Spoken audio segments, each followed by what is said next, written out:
Let's begin first with prayer. God, we like to matter, and we like to think we matter to others. But you call us not on the basis of our self-assured goodness or because we get what you're asking or because we warrant your interests. You call us because you love us.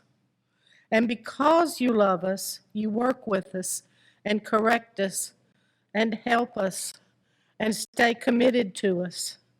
Help us accept our place in your kingdom.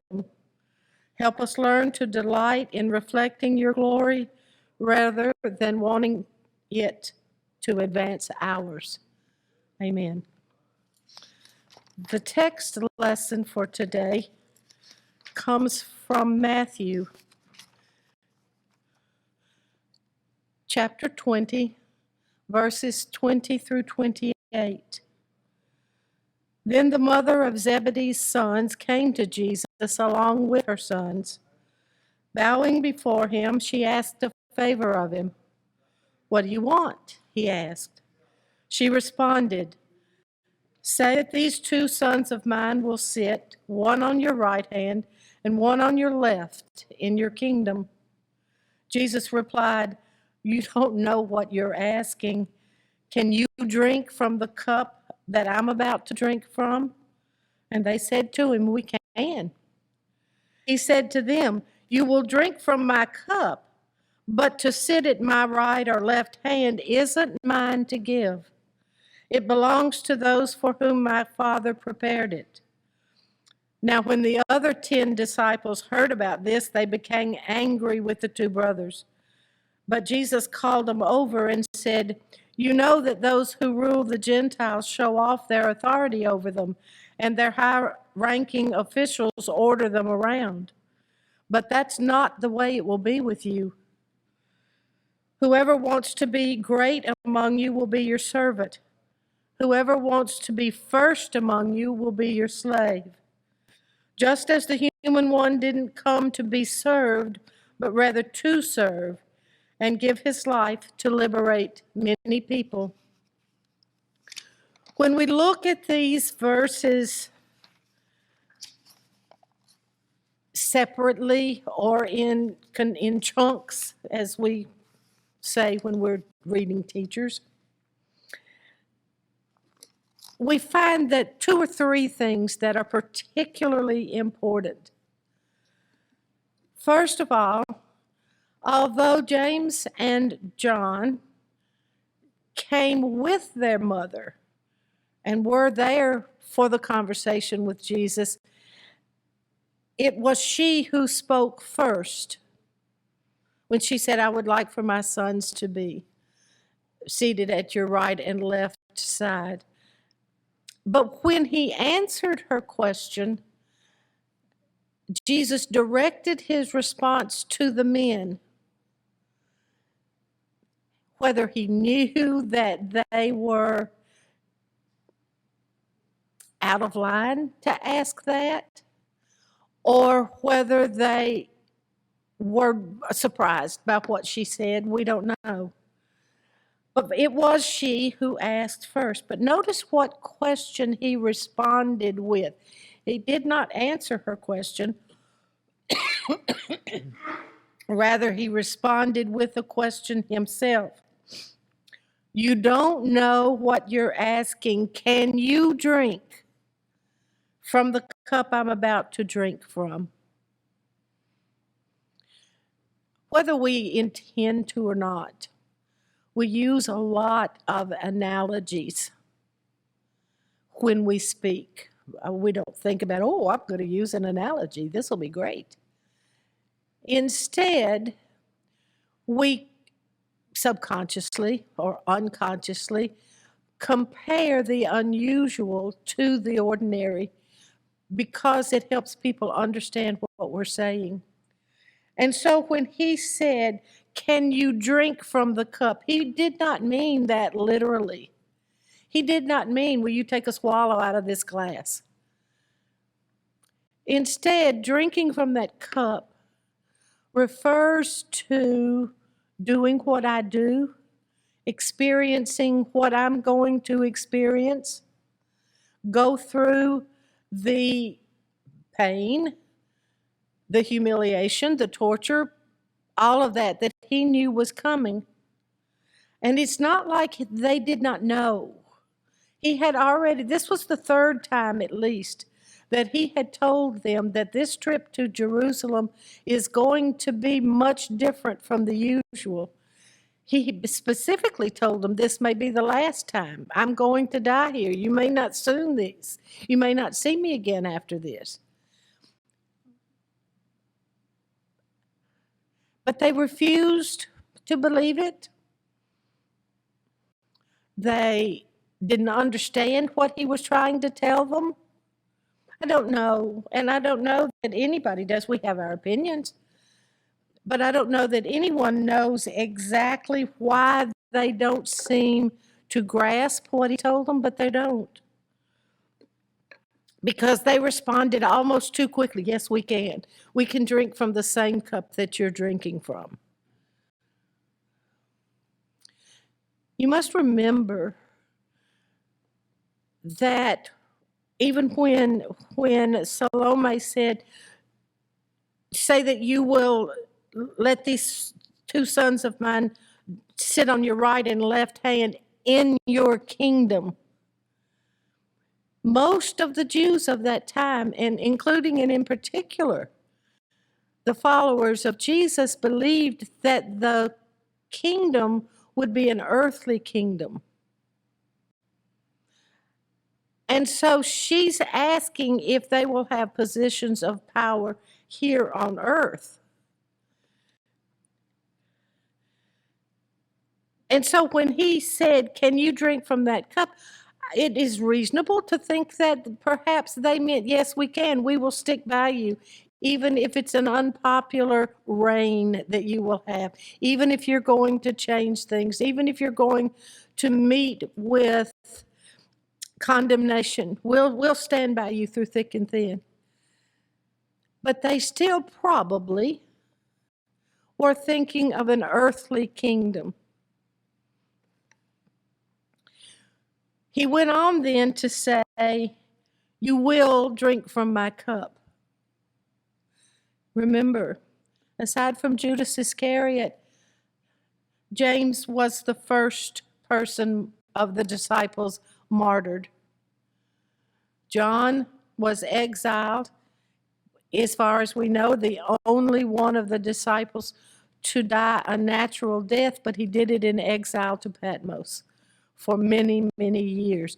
And so maybe they did drink from the same cup, but did they understand that when they said it so quickly? The other 10 disciples heard it or heard about it, and they were angry with James and John. It had already been established that Peter would be the head of the church, that he was the rock upon whom his church would be founded. He had already told them that he would be gone soon. And so they, the other 10 disciples, were angry that these two would try to step forward, or maybe because these two were the cousins of Jesus. Their mother was Jesus' mother's sister. And so maybe they thought it was nepotism. Maybe it's the family he's going to give. You're trying to rely on the family connection. But they were angry. But Jesus called them over. So apparently there was a fairly large gathering or following with Jesus at that time, because he separated here the disciples and called them over to him and said, you know that those who rule the Gentiles show off their authority over them and order people around. And quite frequently, he didn't say this, I'm saying this, abuse the power that they get.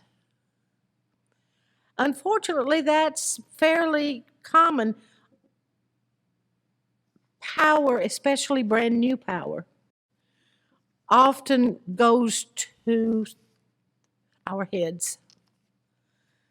And it is a heady feeling, I have to assume, to be able to be in a position to tell somebody what you want them to do and they do it. But Jesus said that's not the way it's going to be with us. Whoever wants to be great among you will be your servant. Just exactly the opposite, excuse me, of the way the real world is. The servant is a lowly position. Some people even equated servanthood with slavery. So to be a servant, to be the one who does somebody else's bidding, was not a high position. But here's Jesus telling them, if you want to be great, you will be a servant. And then he went on to say, whoever wants to be first among you will be your slave.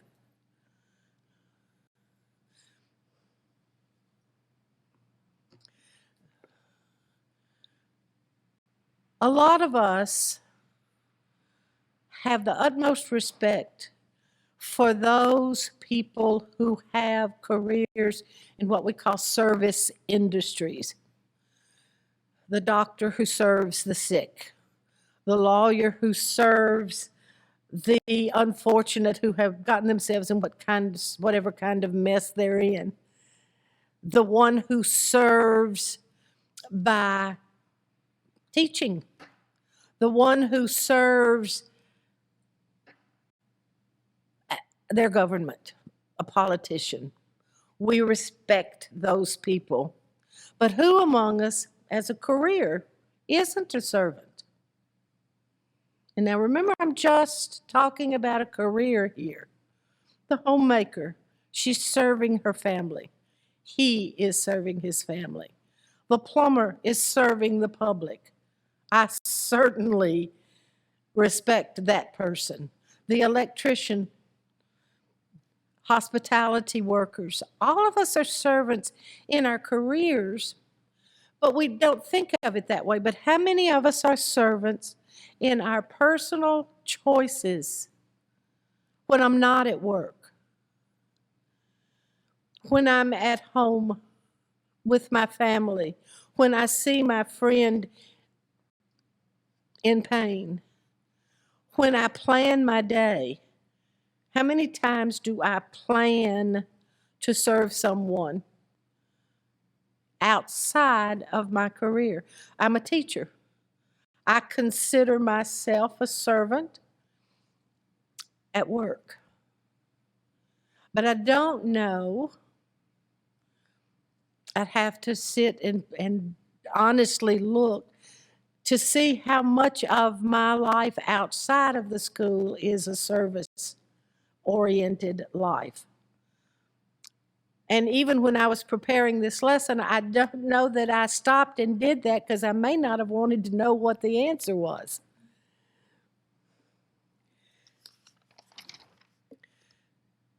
This is one of the lessons that it was hardest for the people of his time to understand, because the kingdom that they expected was going to be a military, a political, a worldly kingdom. But even with our background, with what we have come to know and to expect, that the kingdom would be a spiritual kingdom, the concept of being recognized as a servant to others, being more important than the one in the leadership position, is still hard. We all like to be recognized for what we have done.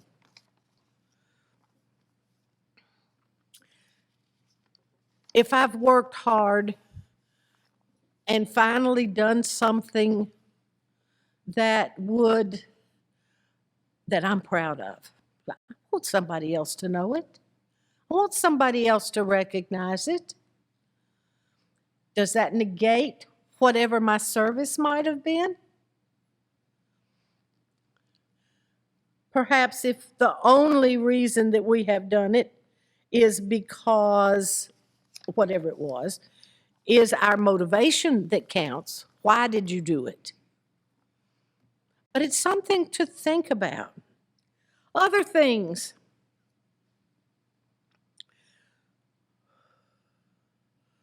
I've talked here about servanthood and what I think it is. Well, what do you think it is? What does the church think it is? Are they the same thing? If they're not exactly the same, can they work hand in hand? Can they combine? Another thing,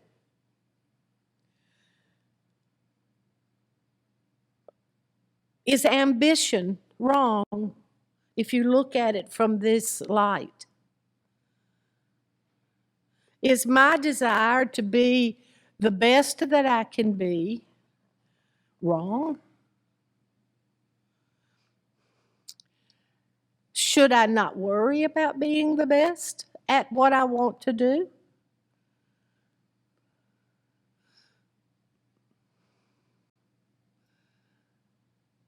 And if, as we get older, we look at ourselves, do we stop? I'm old now. I don't have to be ambitious anymore. I don't have to have goals anymore. I've lived my life. When do you stop? And is it wrong to want to continue trying and striving and working? Or when we retire, should we retire from everything?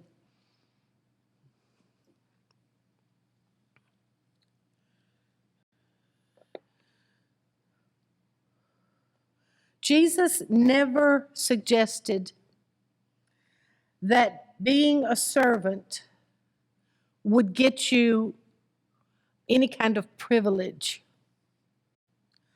He did say you would be rewarded, but that's not the same thing. Privilege and reward are not the same thing. Privilege is power, reward is a gift.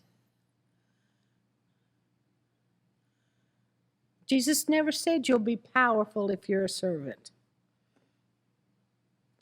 And that's kind of contradictory to say to be first is to be last. You think first, power, yay. But that's not what he meant.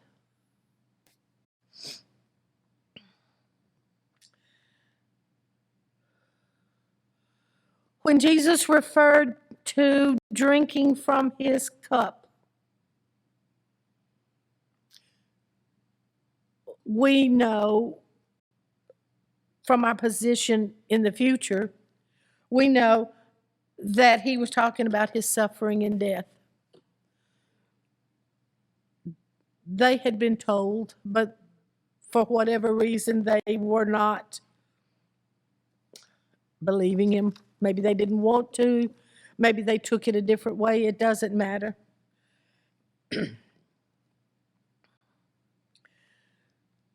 Today, we're not particularly worried about persecution for our beliefs.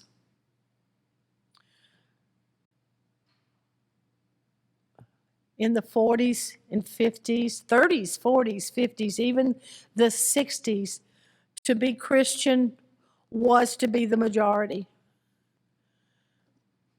Not now, not so much. We may catch some flack, get some derisive comments nowadays about being a Christian, but we're not physically suffering. I have thought, when I have read stories of those Christians who faced persecution for whatever reason, in the Holocaust, in another country that doesn't share our beliefs. I have wondered if I could do it. And I think that in some situations I could, but I don't know if I could in every situation. Well, I don't think they could change my mind, but they might shut my mouth. And sometimes I'm really ashamed of that revelation about myself, but other times I just think, well, that's realistic. You can hurt me, but if you threaten to hurt my kids, I'll do anything.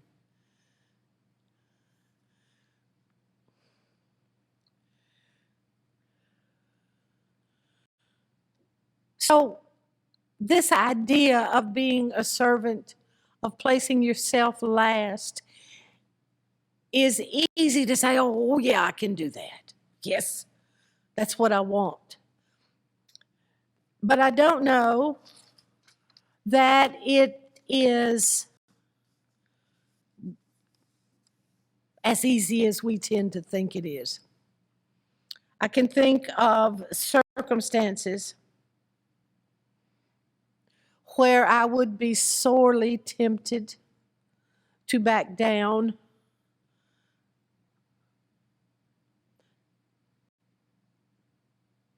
And I don't know if I would have the strength to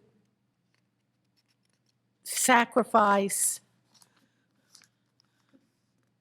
everything or everybody. I think I could sacrifice everything, but I don't know that I could sacrifice everybody or anybody for that matter. And I think that it's something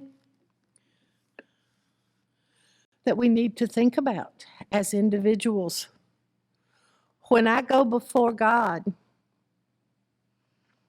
will I be able to say that I've been a servant? That I have been faithful? That I did not desert Jesus in a trying time, a time of pain? I'm getting better. I don't get angry at God so much anymore. I'm more accepting. But it's hard.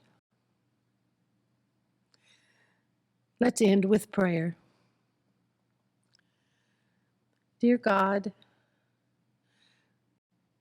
it's easy to say when everything is going well that I will do everything you ask me to do, everything you call me to do. I will make no referrals, no refusals. I won't put it off.